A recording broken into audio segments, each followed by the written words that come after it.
Sainte Jeanne Jugan, également connue sous le nom de Sainte Marie de la Croix, est une figure exemplaire dans l'Église catholique, née le 25 octobre 1792 à Cancale, en Bretagne.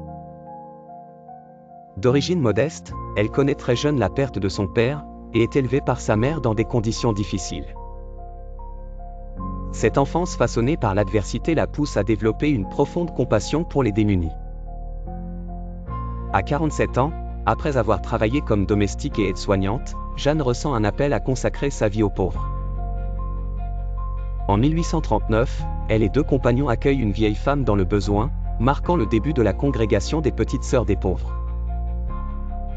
Ce geste simple se transforme en une œuvre grandiose pour aider les personnes âgées et abandonnées. Malgré les défis, y compris des tensions au sein de sa congrégation, elle fait preuve d'une humilité remarquable. Jeanne renonce aux honneurs et choisit de servir dans l'ombre, illustrant ainsi une dévotion désintéressée. Même lorsqu'elle est temporairement écartée, elle voit cela comme une occasion de s'unir au Christ souffrant. Elle meurt le 29 août 1879, laissant derrière elle une communauté florissante dédiée aux plus vulnérables. Canonisée en 2009, Jeanne Jugan a été reconnue comme un modèle de charité active.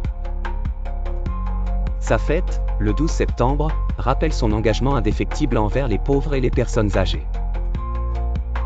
Elle nous enseigne l'importance de la persévérance et de l'humilité, et invite à voir le Christ dans chaque personne oubliée.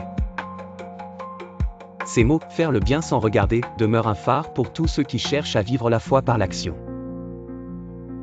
La leçon capitale que l'on retient de la vie de Jeanne Jugan est que la sainteté réside dans les gestes quotidiens de bonté et de sacrifice, nous apprenant ainsi à apporter espoir et soutien aux plus démunis. Abonnez-vous pour les saints suivants et les histoires des religions du monde.